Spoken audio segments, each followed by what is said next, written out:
महायुती सरकारकडून सुमारे 32,000 कोटींचे अर्थसहाय्य, मुख्यमंत्री देवेंद्र फडणवीस यांची घोषणा.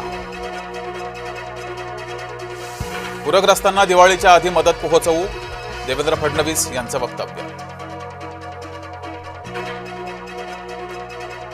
केंद्र सरकारला लवकरच प्रस्ताव पाठवणार, प्रस्ताव दिल्यानंतर केंद्र सरकारचं पथक पाहणीसाठी येणार, मुख्यमंत्री फडणवीसांची पत्रकार परिषदेमध्ये माहिती.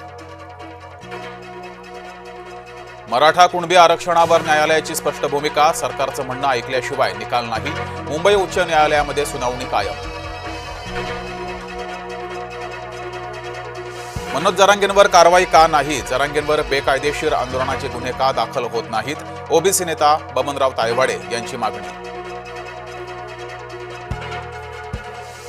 मराठा आरक्षणाच्या बाबत न्यायालयात सुनावणी, आरक्षणाच्या विरोधात दाखल याचिकेवर सरकारचं उत्तर अपेक्षित. मराठ्यांना एकाच वेळेस 2 आरक्षणं कशी, न्यायालयानं मागील सुनावणीत विचारला होता सवाल. मनसेला सोबत घेण्यावरून मवियामध्ये कुरबुरी, काँग्रेसची राज ठाकरेंसोबत जाण्याची मानसिकता नाही, प्रदेशाध्यक्ष हर्षवर्धन सकपाळ यांचे संकेत.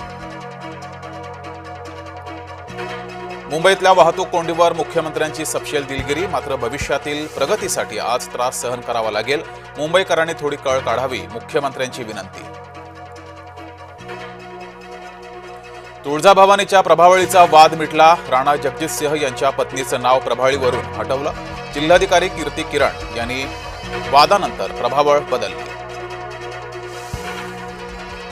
पंढरपुरात अज्ञात तरुणाकडून भाविकांना मारहाण, किरकोळ कारणावरून झालेल्या वादातून मारहाण, पोलिसांकडून तपास सुरू.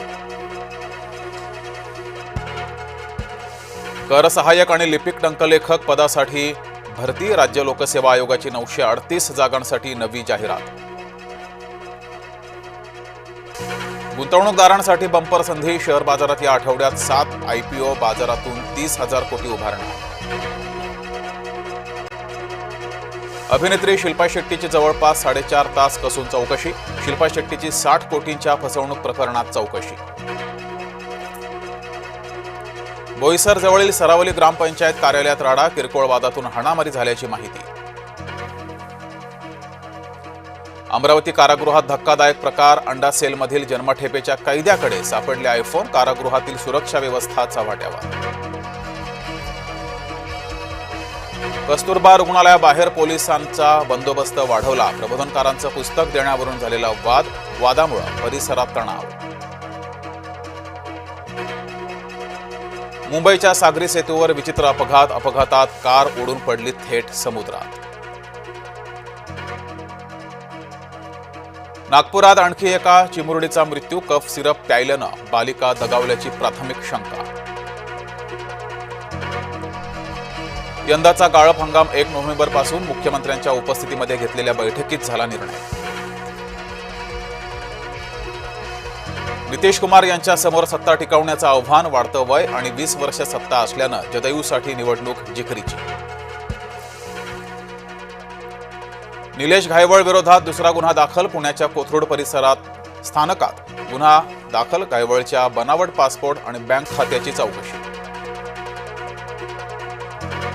पंतप्रधान मोदी उद्या महाराष्ट्र दौऱ्यावर, मोदींच्या हस्ते होणार विकास कामांचं लोकार्पण, नवी मुंबई विमानतळाचं मोदींच्या हस्ते उद्घाटन. पुण्यात गौतमी पाटील विरोधात आंदोलन, गौतमी पाटीलच्या गाडीमुळे झाला होता अपघात, अपघातात जखमी रिक्षा चालकाचा खर्चही उचलला नाही. पंढरपुरात अज्ञात तरुणाकडून भाविकांना मारहाण, किरकोळ कारणावरून झालेल्या वादातून मारहाण, पोलिसांकडून तपास सुरू.